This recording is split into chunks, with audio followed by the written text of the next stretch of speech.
Hello everyone, welcome back to my YouTube channel student 360। उम्मीद करते हैं कि आप सब खैरियत से होंगे। जैसा कि आप जानते हैं, जेकेएसएसबी क्लास फोर्थ रिक्रूटमेंट के मुतालिक बहुत सारे वीडियोस आए हैं, बहुत सारे यूट्यूबर्स ने अपडेट किया है, न्यूज़ चैनल्स ने कवर करा है।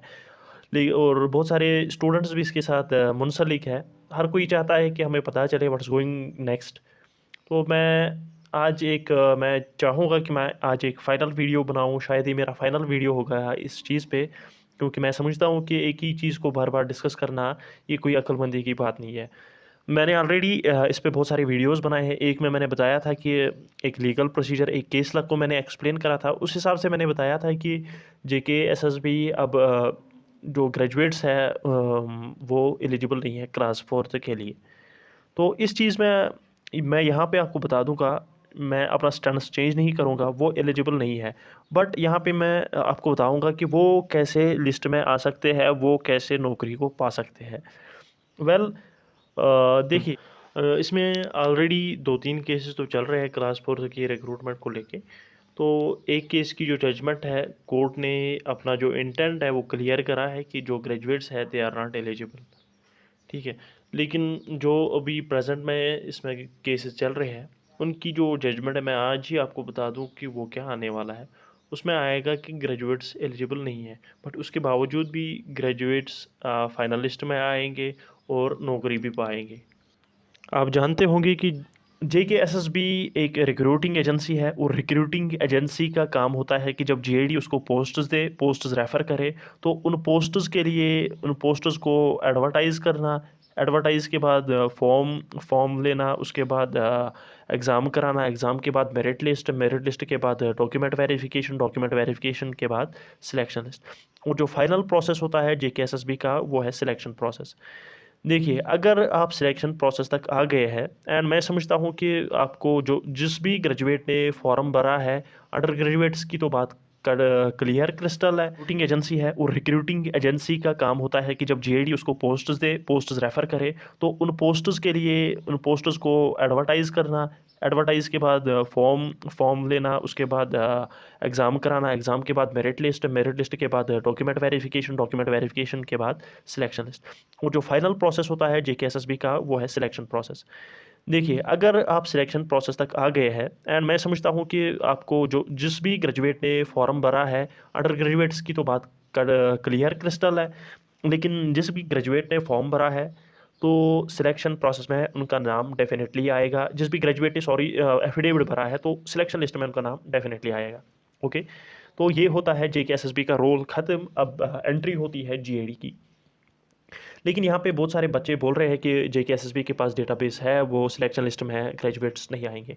देखिए, हर चीज़ का एक प्रोसीजर होता है, उसी तरह जेकेएसएसबी का एक प्रोसीजर होता है। अगर जेकेएसएसबी के पास हर किसी बच्चे का डेटाबेस है, मैं जानता हूँ हर किसी ने मल्टीपल फॉर्म्स भरे हैं, मल्टीपल फॉर्म सबमिट करे हैं, स्पेशली जो ग्रेजुएट्स होंगे।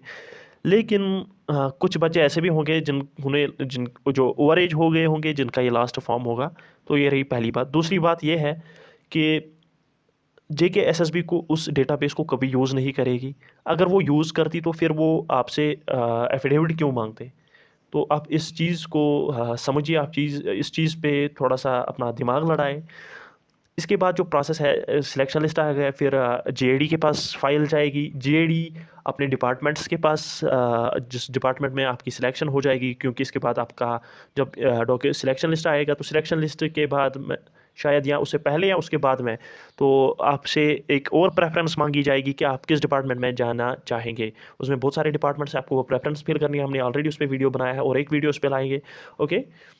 तो फिर आपके डिपार्टमेंट्स में आपकी फ़ाइल जाएगी, किसी को हॉर्टिकल्चर डिपार्टमेंट, किसी को एग्रीकल्चर, किसी को हेल्थ, किसी को एजुकेशन डिपार्टमेंट। तो अपने अपने डिपार्टमेंट्स में जब आपकी फ़ाइल जाएगी, तो उसके बाद क्या होता है कि डिपार्टमेंट्स खुद से एक डिपार्टमेंटल वेरिफिकेशन जिसको कहते हैं, डिपार्टमेंटल वेरिफिकेशन हो जाएगी।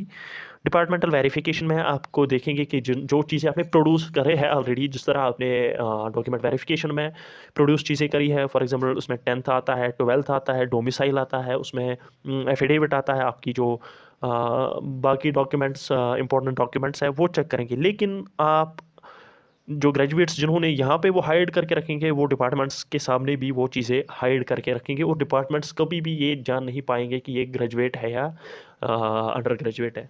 ओके, तो ये बात यहाँ तक क्लियर आ गई है। अब बहुत सारे पूछ रहे हैं कि जिन्होंने फेक एफिडेविट सबमिट करा है, क्योंकि एफिडेविट में उन्होंने गलत चीज़ दी है, जो भी ग्रेजुएट्स ने एफिडेविट दिया है तो वो बिल्कुल एक फ़ेक एफिडेविट उसको कंसिडर करेंगे। और फेक एफिडेविट के खिलाफ क्रिमिनल प्रोसीडिंग होती है, उसके खिलाफ जो सेक्शन 191 है, 190 193 195 199 ऑफ आईपीसी, तो उसके खिलाफ जो प्रोसेस है कि उनको उनके खिलाफ एक्शन लिया जाएगा। देखिए, एक्शन होता है जब जी हाँ, फॉल्स एफिडेविट के खिलाफ एक्शन होता है, लेकिन जब फाइनल बारी आती है तो यहाँ पे विल दी जाएगी। मैं अपने आर्गूमेंट को यहाँ पे स्ट्रॉन्ग करता हूँ by case law named Firdous Ahmad Ganai versus state of Jammu and Kashmir. मैंने इस केस ला को ऑलरेडी यहाँ पे एक्सप्लेन करा है।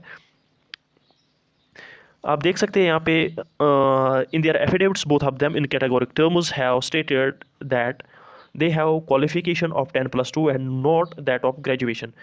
तो फिर जब कोर्ट को पता चलता है कि इन्होंने एफिडेविट ही गलत दिया है, वो पीजी थे, तो फिर देखते हैं कोर्ट क्या बोलता है। ये केस ला मैं इसकी जो लिंक है वो मैं डिस्क्रिप्शन में दे दूंगा। इसकी जो वीडियो एक्सप्लेनेशन मैंने दी है उसकी लिंक भी मैं डिस्क्रिप्शन में दूंगा, तो डू चेक इट।